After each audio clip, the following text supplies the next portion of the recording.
and welcome back to our second episode for the Journey of the Young Christian Man. I'm your host, Nick Hart, and today I am joined by Dr. Ken Broadway from the UF School of Music. He's been a great mentor of mine.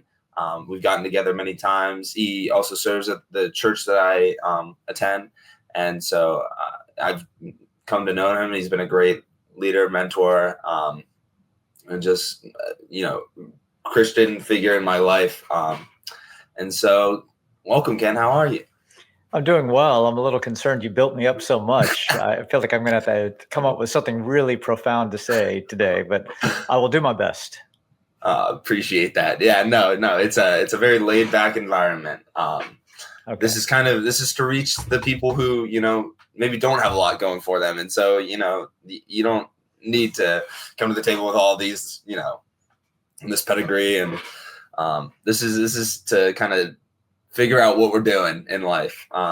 So to get started, why don't you just tell us a bit about yourself right now, like, who you are, a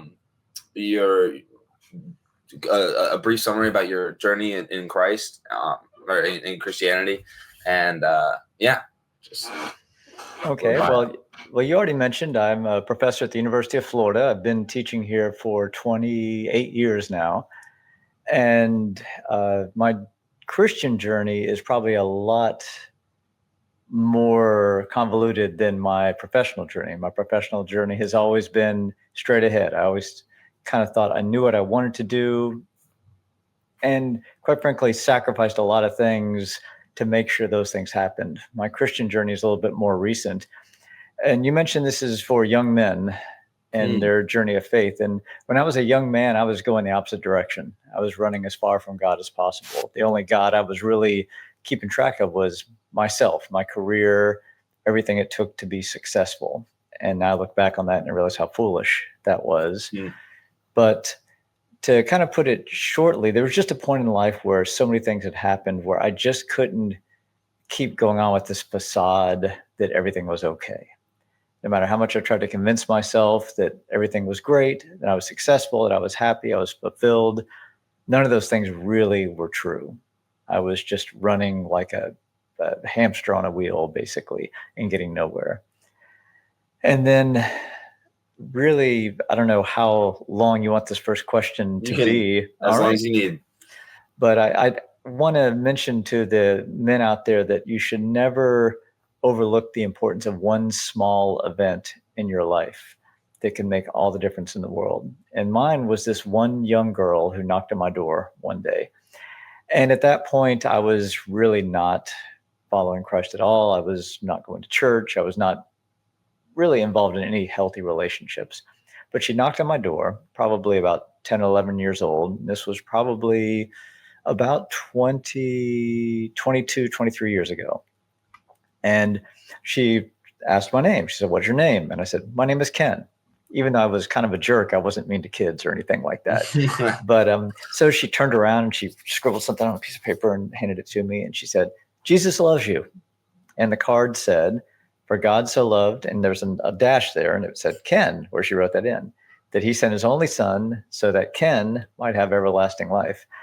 And she was cute, so I was nice to her and said thank you and goodbye and closed the door and proceeded to crumple up the card and was heading to the trash can to throw it away. But just something stopped me. That this young girl had the bravery to do this, that she had the courage, that she had the conviction to do it for some stranger she didn't even know. So against my, typical, what I expected it to be, I took this and I flattened it out, smoothed it out, and I put it up on my refrigerator. Kind of people do with kids and stuff like that. Right. I didn't have kids, family relationships. I put that on my refrigerator, and it just stared at me for weeks and weeks. And finally, I had kind of gotten to the point where I was at my wit's end, where I just couldn't take it anymore. I just still remember the day in Miami, Florida, where I just kind of gave up. I was like, life is just meaningless. I kind of got to that point. But that rock bottom point was the beginning of a long climb. So I remember a few weeks later on a Sunday, where my house is, I can hear church bells ringing, and I always just ignore them. pretty much at that point in my life. But there was a day I was loading up my golf clubs. That's how I tried to find fulfillment. So Sunday morning, loading up the golf clubs, going to play golf, and I hear the church bells ringing.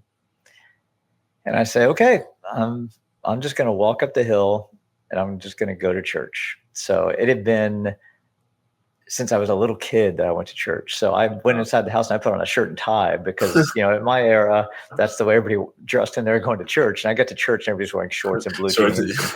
And it was so I stood out like a sore thumb, to say the least. And but it was a Catholic church, and the priest there, I didn't know anything about Catholicism. It was like everybody was standing up and sitting down and saying all these things, and I had no clue what was going on.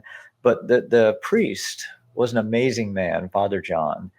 And I came to find out he was a recovering alcoholic. He was very real with his issues. He was willing to say that he was still a work in progress. And that was refreshing to me, because the only times I'd been in church up to that point as an adult was to play music as a hired musician.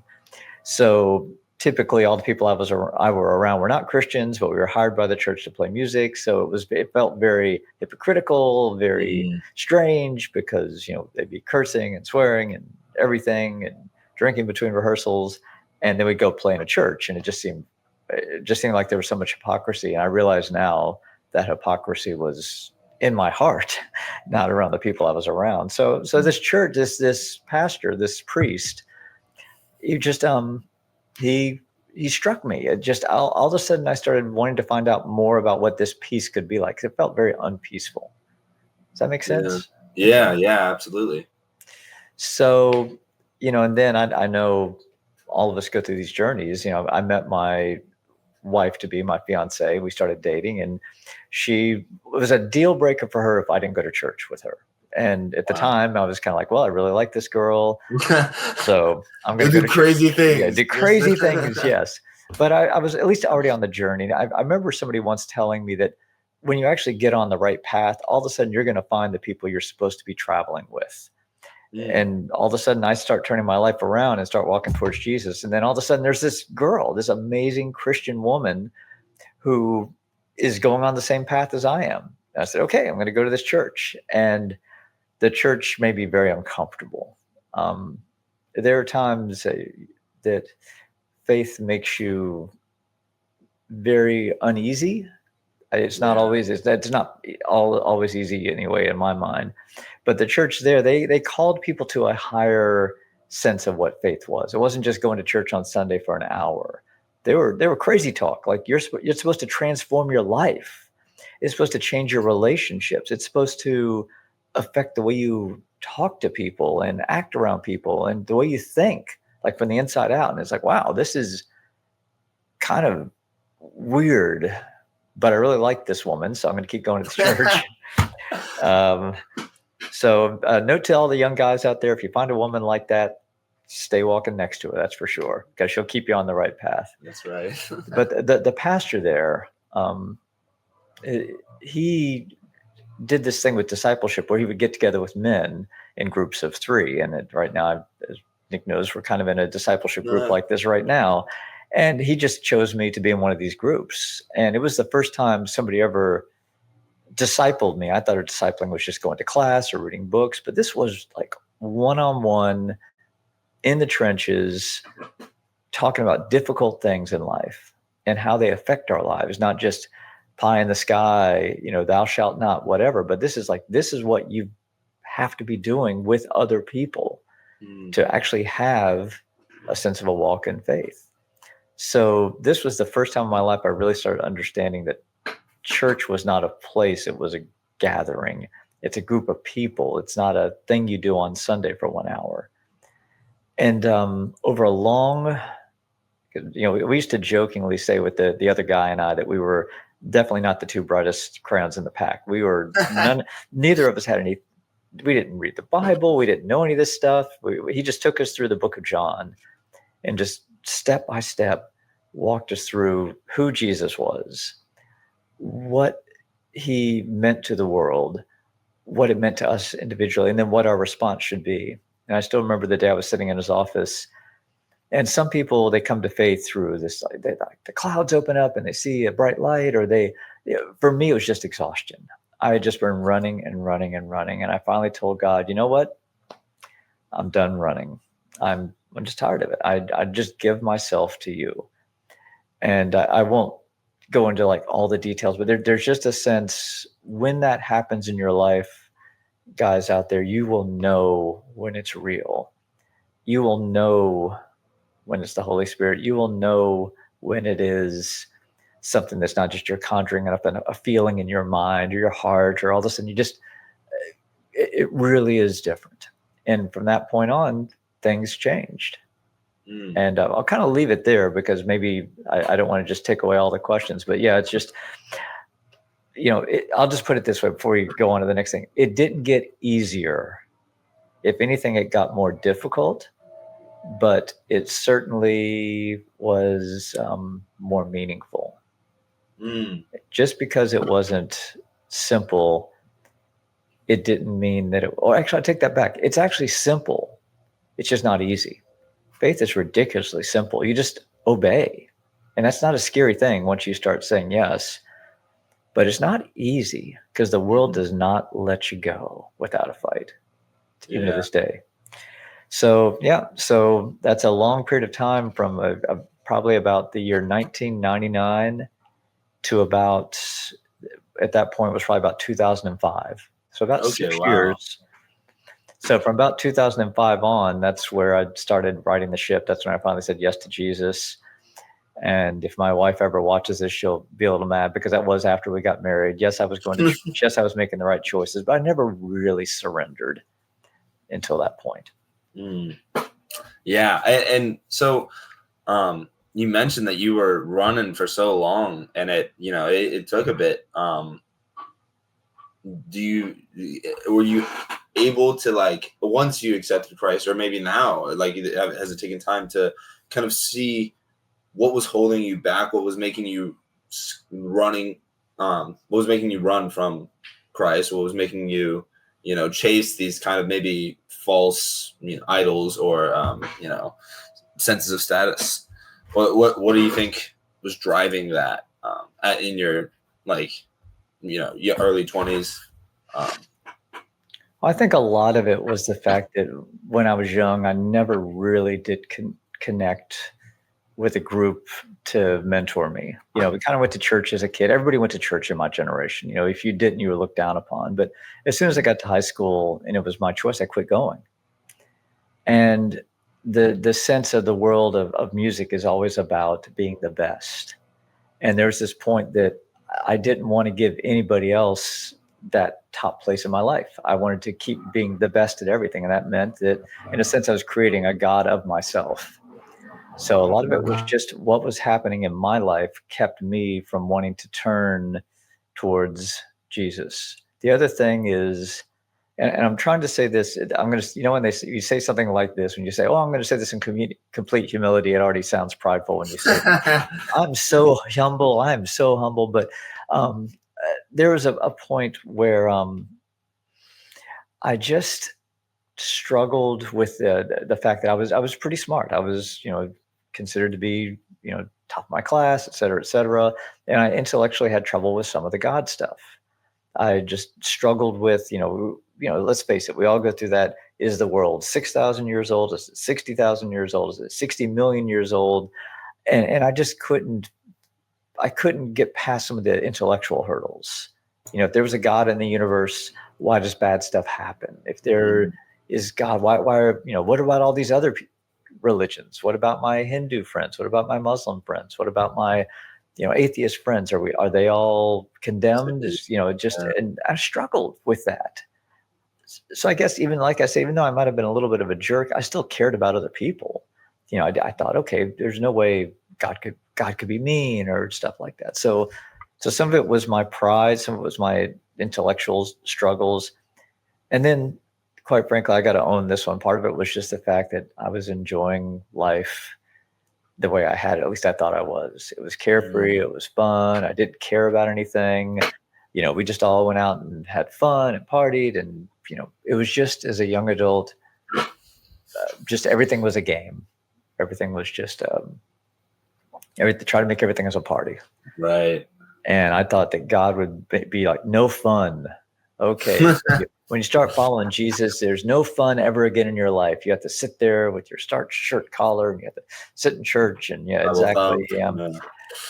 And if you ever had a bad thought, God's going to smite you. And if you ever do a wrong thing, you're going to be punished. And I'm not making light of these things. The Bible has very clear guidelines and a very clear sense of consequence, but also has a bigger sense of love.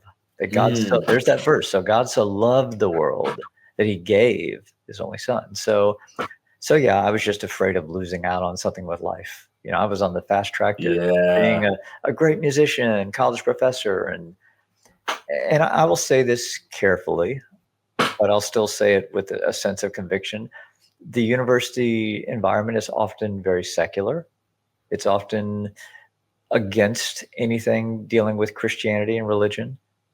There's a sense that when you're in the university culture and academia, there is you can be looked down upon if you're a church guy, if you're so-called religious, and you can be felt. You can also be embarrassed, like when people find out. If people find out you went to church, oh my goodness, there's that guy. I hear stories when I was a young faculty member. Oh, there's that guy. He's just so worried about church, he doesn't care about his job. And I look back upon that, and that wasn't true about that person, but that's the way people talked. So those are some of the reasons why I kind of ran the other way from Christianity. Yeah, absolutely. And like more to your point about kind of the university aspect, because I've noticed this, and my friends, or just other people that I know, or even like people that I don't know, and you're just walking down the street one day and you see hordes of people outside of these bars and nightclubs. There's a certain sense, I think, at this age and in this place with a lot of people your same age, that they're all having fun. They're going out, they're drinking, they're hooking up, they're like getting high, like, and I'm not. I if I'm not doing that, then what am I doing? I'm not included in that. So that must be like the thing to do. After these 4 years, I can't go do that. People are gonna think I'm weird if I do that. But now I can do that, and I should do that because this is the only time in my life that I can do that. And I think people get so caught up in that, and then along with like it'll tie into their identity. You see people posting, now more and more, I feel that like people used to post pictures of like, oh, I'm out hiking or whatever. And now it's just like still shots of people in a club dancing. And I'm like, what are we doing? But I understand at the same time, like nobody wants to feel left out. Everybody wants to have fun and enjoy their life. I think the issue is in when it becomes self-destructive and just kind of degenerate and grimy, if you will. And I don't think enough young men like have an outlet to go, or it's not cool to say, you know what, this isn't glamorous. I don't want to wake up next to a person that I don't know and wonder what happened the night before. Where's my wallet? Like, this isn't the best it can get. But nobody, I at least it doesn't seem like there's a prominent and welcoming voice that's saying that. You see a lot of people around these universities that are, if you party, you're going to hell. And that's it. There's not like, so I think, and I'm going to kind of turn this into a question. I think there should be a middle ground of people who go, okay, we accept you as you are. We understand this temptation that surrounds you at this age. What can we do for you to help you realize that, maybe there's more to life than this. There's more that we can do to come together and live a more kind of fulfilling life that isn't based on the validation of others. And so in trying to do that, maybe we can look at the past and say, was there anything like that when you were attending a university? Did you notice the same kind of patterns of temptation? Anything like that? Well, I think in some ways my university experience was a little different because simply the drinking age was lower. The drinking age was Mm, 18. So in some ways, I think the drinking problems were, and I'm going to get in trouble for saying this, I'm sure, from somebody. I think the drinking problems were less when the drinking age was 18 than they are at 21. There was a sense of trying to sneak around behind people's backs and going to people's houses and things like that. It's we always used to joke when I was in school, it was too expensive to go to the bars. We couldn't afford it. So, we didn't hang out there nearly as much. I think the bar scene is hugely different now than it was when I was a kid. When we went to a bar, it was like a special event to go watch a band. It mm, was hardly ever, let's just go get a bunch of drinks and stuff like that. So I think drinking is much more of a problem in this modern world. All the other things you mentioned about relationships and hookups and things like that, I think those things were equally a problem. The validation you mentioned. So I'm trying to think of getting back to your question, yes, they were a problem back then, but they were different. But what could have taken the place of that? And that's a tough one. yeah. It is, because I think sometimes the church tries to compete by making itself equally attractive. And I think that can come across as Mm. very hypocritical, like trying to outdo, we're going to out fun the party crowd. We're going to out excite and yes, I think church, whatever you call church, I think there should be a sense that hanging around with other Christian people should be great fun. There should be wonderful things to do, but I don't think we should try to we shouldn't try to outdo the world. That I think we're just going to get, Right. I grew up in the South, and I've kind of washed the Southern accent out of my voice over the years I've lived in different places. But we used to say something about, you never wrestle with the pig in the mud because you both get dirty, but the pig enjoys it. And I think we don't want to lower the church's standards by trying to be like the world. Mm. So that being said, and again, I get no commission or kickback from recommending these books, but there's an author named John Eldridge, and he wrote a couple of books, Way of the Wild Heart and Wild at Heart. He talks a lot about the issues of young men not having the challenges they did generations ago. Mm. They weren't working on the farm. Many of them weren't fighting wars. Many of them were not, they didn't have a way to validate their manhood. So the modern generation has found new ways to slay hypothetical dragons, whether it's partying or hooking up or video games or things like that. And again, I'm not slamming video games. Don't get me wrong. My daughter and I love to sit down at Xbox and goof off on games and things like that. But when those become the only challenges in life, Mm. then we have a problem. I was just out camping with my family, and I mentioned the fact that the reason I enjoy camping is because I feel like life should have some challenges. A good friend of mine would often say when I told him I was going camping, he would ask me, "Why would you do something like that where you just take everyday stuff and make it twice as hard to do?"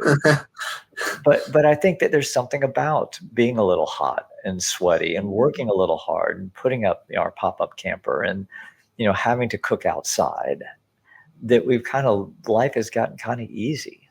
So I think Mm. that is something that I think John Eldridge really touches on, is that we don't all have to go out and hunt and fish and do things like that, but we also need to not think that life is supposed to be easy, because when life gets to be easy, we try to invent challenges where they don't exist. Mm. And for me, I think that was work. Work was my challenge. My music when I was young, I made that the thing that I was going to validate my manhood on, rather than the fact that God already validated who I am as a man. So Yeah. yeah. So the question is, I think it's different for every guy. Some people are weightlifters. Some people, I'm a runner. Some people are, they can't stand being outside. But there's something that would be maybe, we need challenges in life that aren't self-made. Mm. And for me, maybe just that sense that I'm getting a little older and still can run. And, if I was really trying in my music just to get better for getting better's sake, rather than getting better just so I could be better than the Better other than. person. Mm. So it became, again, when life is a competition, then all of a sudden you're always going to be trying to be better than someone else. Or you're going to have you want to have the more beautiful girl. You want to be able to take more shots. You want to be able to, do all these things. There's this layer of, I've got to be one notch better than everyone else. And I think that that's the problem with the way culture is shaping us. Again, as I was a young man, and maybe as you were a young man as well, this sense of you've got to be better than someone else, not just better, period. Yeah. It's there.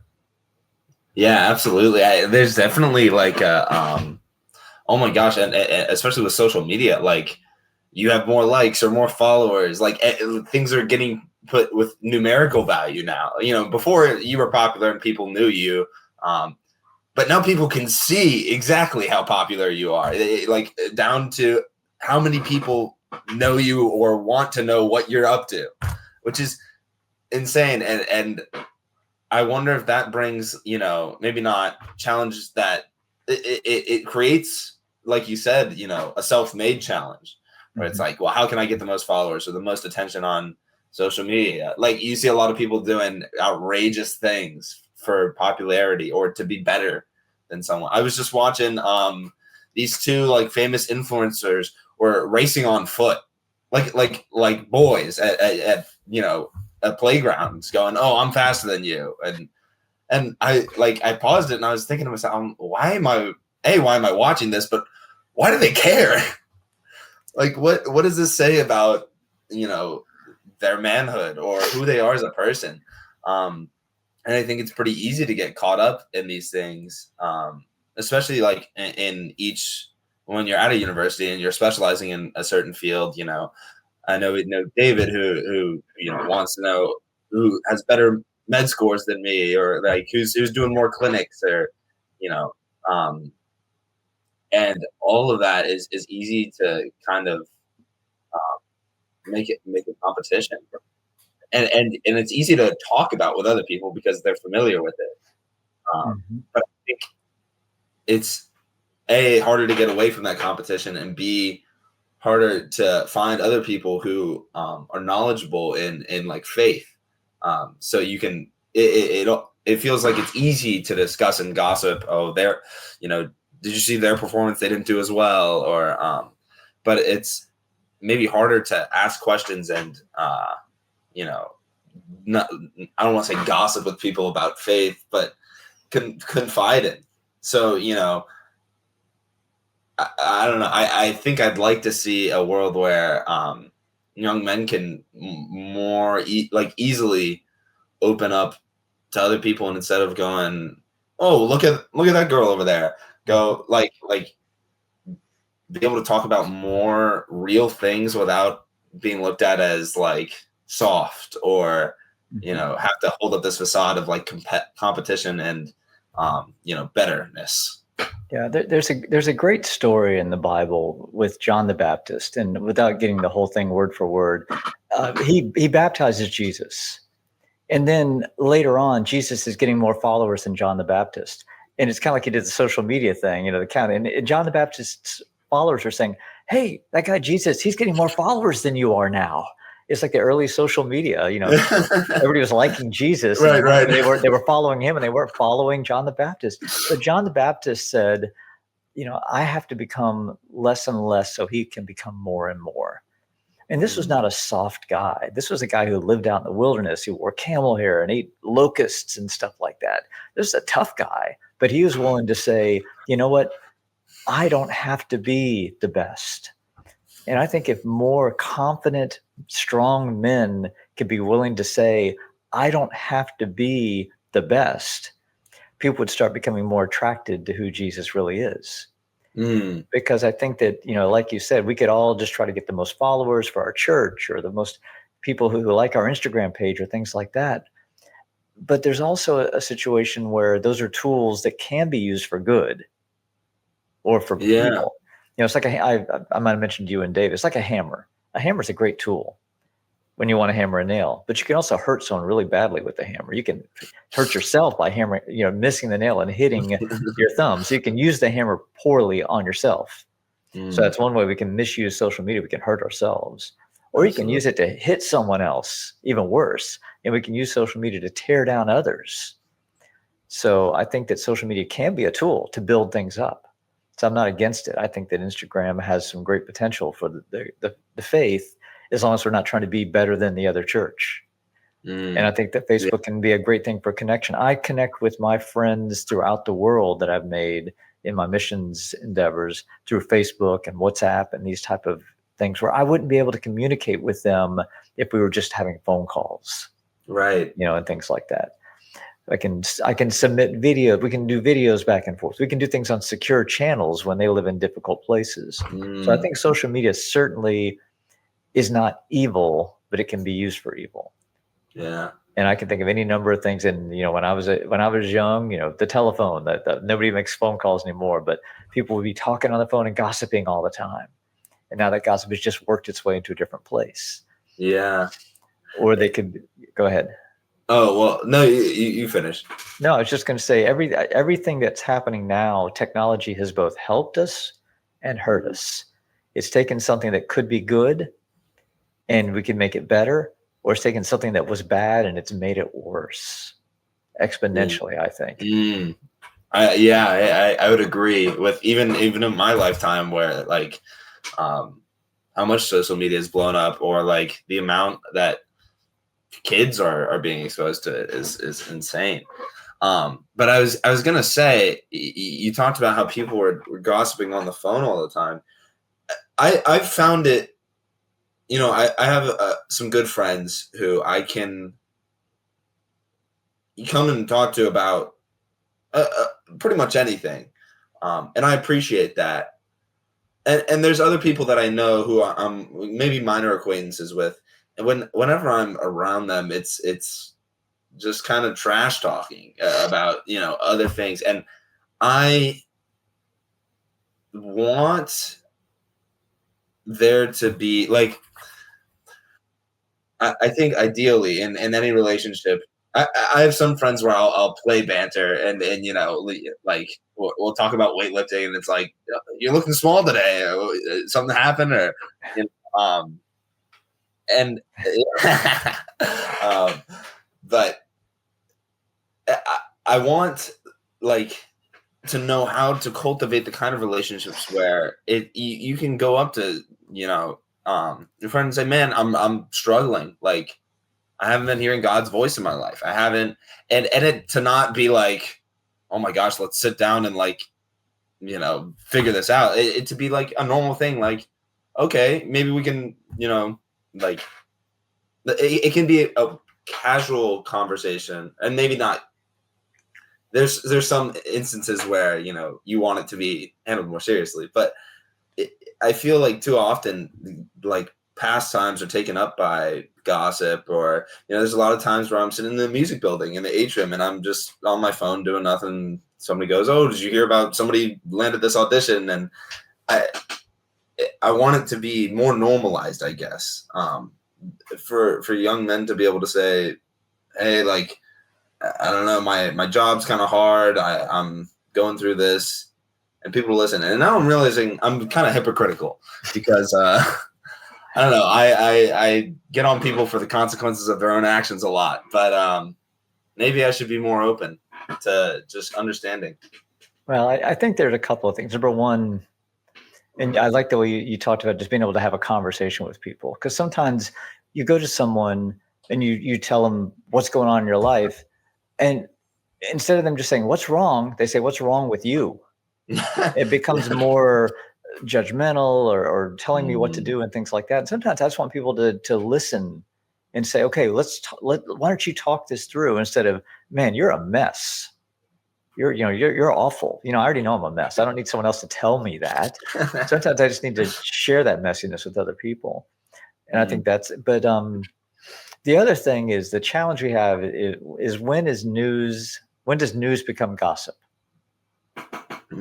Like your friend who won the audition. Is that news? I'd say so. It's a fact. It's neither good nor bad. How you feel about that's what makes it gossip. Sometimes I was talking about this with somebody else with church growth. Like, a church is getting bigger. That's great. That's a fact. That is a numerical fact. Okay, what do we do with that fact? Let's brag about it. Let's make ourselves look better than everyone else, or let's think about how this happened and maybe be able to share this with somebody else to maybe help them. And then maybe their church will become bigger than my church. just like John said to Jesus. So this idea that we're not trying to tear someone else down with the fact, and we're also not trying to build ourselves up with the fact. It just is the fact. And what are we going to use that fact for? Yeah. I also think like that now there's such a I guess implied sense of like, if somebody else got the audition, you didn't get the audition, therefore they're better, and it's worse to not be better. Like, it's not okay to not be good at something. It's not okay to not know anything. And I think that like general kind of sense, you ask a dumb question now, or I wonder if I'm sure the statement or the two words dumb question existed, years ago, but why? I mean, I guess like we should be able to not know things, because nobody knows everything, especially when it comes to religion. I mean, it's full of such mystery and wonder, but we've grown to develop a society where not knowing things is just looked down upon. Mm-hmm. You're stupid, or you're ignorant. And I think there is something to be said about like people should seek information. But just the fact that they don't know something and they're asking questions, like, I think that's such a big reason why, like such a contributing factor to the lack of young men turning to the faith. Like, they don't know. Like, you said everybody went to church when you were a kid. I think that's kind of aging out with these younger families who are like, well, I kind of stopped going to church, so I'm not going to force my kids to go to that because I didn't really like it. So there's a whole generation of people coming up who don't know much, if anything, about the faith, and maybe are afraid to ask. They don't have anybody to confide in. And all they're surrounded with is gossip. They don't like, I don't know. Do you see a way that can kind of be worked into conversation, or Yeah, conversations about faith are so difficult because you're wading into unknown waters. It's like when you see, if faith was so crystal clear that we could see everything, like if you've ever been to a beach where you could see everything on the shore all the way down from the surface of the water down 10 or 15 feet, it's wonderful and beautiful. And if it's a murky water, you can't see what's in there. You don't know if there's a shark swimming with it, or a stingray, or jellyfish, or who knows what's in there. But sometimes faith, you have to dig deep a little bit, and digging deep is uncomfortable because you're probably, again, this is probably oversimplifying it, but I've found when I speak to people about Jesus, either they've got a preconceived notion, good or bad. So I've got to either fight against the bad or figure out where they are in their faith walk.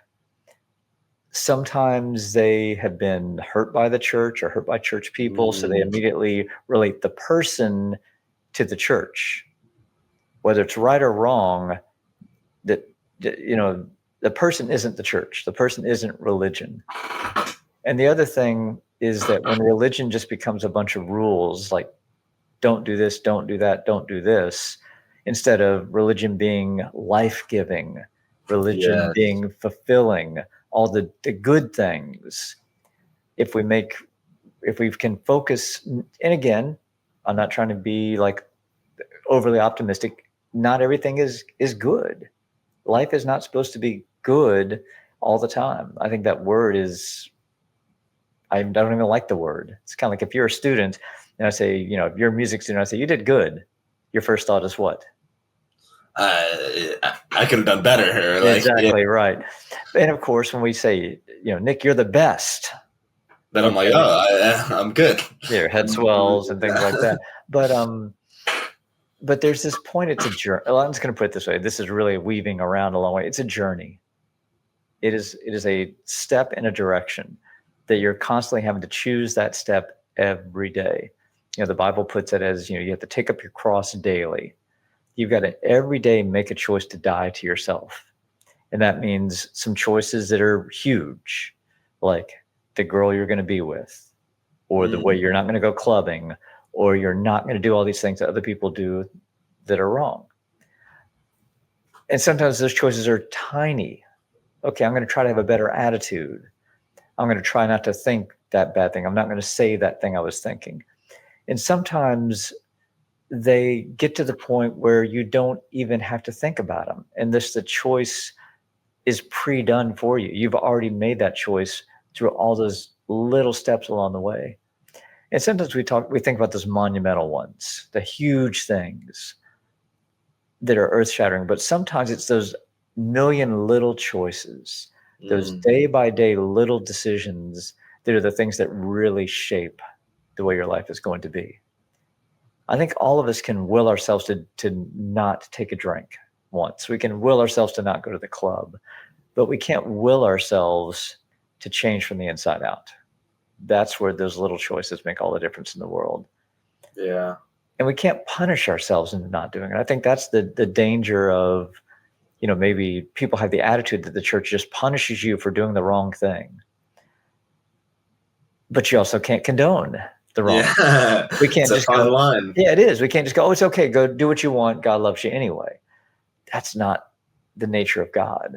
It just isn't. He's not a punisher, but he's also not a cosmic genie like in Aladdin. You don't rub the Bible like a lamp and all these good things come out. Right. But then again, the Bible's not meant to hit you over the head either.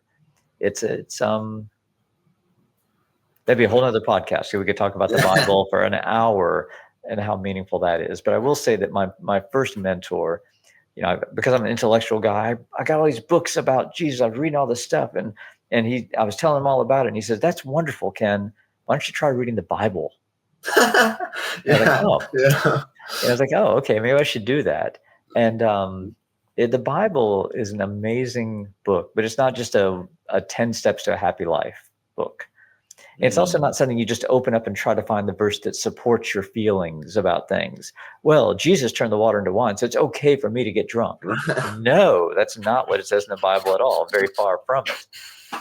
So it's not, you can't cherry pick it. It's got to be something where you read it in context. You've got to read something, not just every verse to prove your point, but the Bible is something you read to shape your life.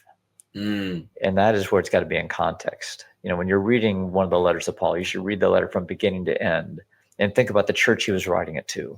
Because a lot of those churches, a lot of those cities were very much like Gainesville, where we live right now. So if I can say, okay, Thessalonica had all these same problems that Gainesville had, what did Paul say to the people there? And you can kind of put it historically how he wrote it and who he wrote it to, but also you can apply it to our modern era. It's not just something for 2,000 years ago or 4,000 years ago or 6,000 years ago. It's something that can be meaningful today, but not just to open it up to, verse 14, 12 and say, this verse says this. So obviously it's like an old story somebody told me is this guy was trying to figure out if he should date this girl, and he just opens the Bible up and he points to this verse that says, you shall go out with joy, and her name was Joy. So it was like, okay, then that's not what the Bible meant. Right. So yes, and it is funny because they did get married and they're very happily married, but it's just sometimes we try to make that, I'm just going to point at this verse and God's going to tell me what to do. And that's, it's not the way it is. Getting away from young men, I've got a young daughter getting ready to go to college now, and she's actually at her orientation as we speak, as a matter of fact. And I hope that she will make the right choices, not based on any punishing I might have done, any threatening I did as a dad, but just over the course of a bunch of little decisions that she's made over the years. And same thing with my younger daughter, that these are decisions that you make every day to do the right thing. And they're often not easy. Yeah. Usually not easy. I definitely emphasized on the decisions. I think there's so many steps and just new experiences that you're opened up to when you come to college and you're living by yourself for the first time. You're meeting all these new people from different walks of life. You have to do your own laundry. You have to cook for yourself. You have to survive. You're freaking me out a little bit about my oldest daughter. No. I'm sure everything will be fine, but it will be fine. God willing, we say. Yeah, amen. But yeah, like the other day I had to go get a passport, and there's so many, the government only takes money orders or checks. So and I don't have a checkbook. So I had to go to a place and get like a money order made out to the U.S. Department of State. And I didn't know how to do this. Thank God for the internet. But like all these little choices, it's easy to go down kind of the wrong path because you're just overwhelmed with information and new experiences, and you don't really know which ones are good and what's going to lead you to the right thing, what's going to fulfill you. And so we can kind of close with this. What would you say if you had like a message for kind of young men who are confused or maybe lost, and they see all these signs in the college campus that says if you drink you're going to hell, or like this fear-mongering stuff for all of these different religions that are on college campuses, and they don't know who to ask, or they don't feel secure to talk to somebody. What would you say? How would you, as a young man, try to approach that environment?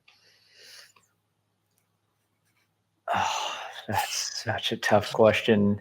Well, I will share one story, and I know I shared this with you prior. There was this one time I was hanging out with one of the street preachers on campus, and they were, giving everybody the "you're going to hell" thing, and that one of them was actually holding up a sign that said "women belong in the kitchen and not in the classroom." So that is not a winning strategy, in my opinion. And of course, every time somebody would say, "Hey, I have a question for you," he would just yell them down. And I remember thinking, this is not a good representation of who Jesus is. And this group of 3 girls was sitting here talking, and they were, kind of, talking smack about him, saying, "Oh yeah, he thinks I should be in the kitchen and not in my classroom. What does he think he is? Blah, blah, blah, blah." And it just, my mouth opened. You sometimes say these things, you didn't realize you said it. And I said out loud, "I don't think Jesus would be talking this way." And they just stopped. And they looked at me, heads turned, and I thought, "Oh man, I opened myself for this."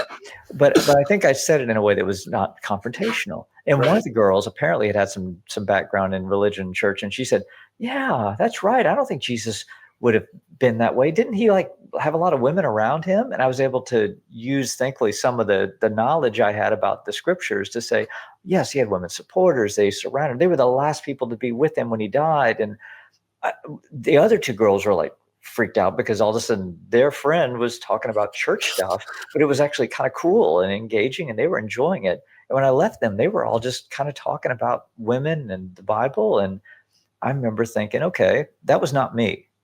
That was God. So with men, I think the same thing has to happen. Yes, we sometimes need conviction.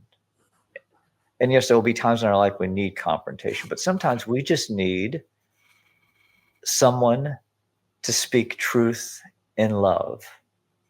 And I'll tell you, every time in the Bible I can think of where Jesus gave people a hard time, like yelling at them, things like that, it was almost always to the religious who were hypocritical. But when he was kind to people, it was almost always to a sinner who wanted to repent, to a woman at the well who had too many men in her lives, to a tax collector who was trying to get rich his whole life and then realized that was not fulfilling. So I think that one thing we need to do is find a way to reach people where they are, not by either scaring them or threatening them or confronting them, but loving them. But also not just loving them so much we let them stay the way they are. It would be not loving of me as a parent to let my kids do whatever they wanted to stay up till 3 a.m. every morning and to eat ice cream for every meal instead of, that would not be loving. There are certain things that it's loving to do the right thing. By the same token, though, that love has got to be based on some truth in our lives. I mentioned the 3 of us that did the mentoring together, my mentor and then the other 2 of us numbskulls. And there was one point, the other guy said, one thing I've come to realize is I can argue with a lot of things, but I can't argue with a changed life. Mm. I can't argue with somebody who said, hey, before Jesus, I was a drunk. But since I met Jesus, I've been able to change that. I've been able to, it's still a battle I'm going to fight, but I'm not controlled by my drinking anymore. Now, they may disagree with any number of things in that statement, but they can't disagree that he was a drunk. Jesus met him where he was, and his life has been transformed. Mm. And I think those are the three things sometimes that men need to hear from a man who maybe has been in the same place. Another great author, Steve Saint, who was a kid of a missionary pilot who was killed in Ecuador, went on to form iTech, which is a great company that really works with indigenous populations, helping them to learn how to do technological things, but they do it with the gospel. Steve Saint, who was a son of missionary pilots, his dad was killed by the Waidani tribe in Ecuador. And he used to always say, through all of that pain, he wouldn't wish it upon anyone. But where he has that scar that's healed, he's helping people who have wounds that are bleeding.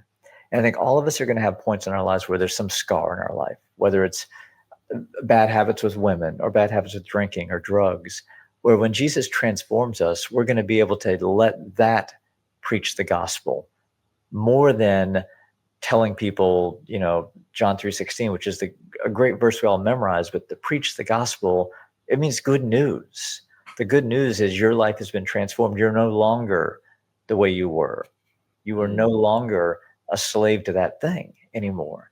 And I think that's what young men need to hear who are struggling. They need someone who is struggling in the same place. Let's put it this way. We have a wonderful addiction ministry at our church. I have not struggled with addiction, thank God. So I would not have the same ability to help those people than someone else who is recovering from that. That doesn't mean I don't have a part in that process. I still support it. I've still helped out in that ministry. But the people who are the ones who are most effective are the ones who have been cured from addiction through Jesus. So maybe for me, it's for people who are struggling with pride, people who are struggling with career goals, that's a place where I've struggled so much that maybe that's where I am supposed to be uniquely suited to help young men because I've been there. I've walked that walk. I've been at the bottom of that valley. And now, thank God, literally, I'm not that way anymore. And I'm not perfect by all means. Anybody listening to this, if you think I've got it all together and I'm perfect, that's not true. Nick would be glad to, I'm sure you have that. Oh no. But we're all on this journey. And yeah, I'm still making mistakes. I still do dumb things. I still think bad thoughts. But I don't have to have somebody telling me that anymore. God is nudging me through the Holy Spirit. He says, okay, man, you don't have to be that way. You don't have to fall back into those old patterns in your life. And, yeah, it's lousy when you make a mistake, but you learn from mistakes.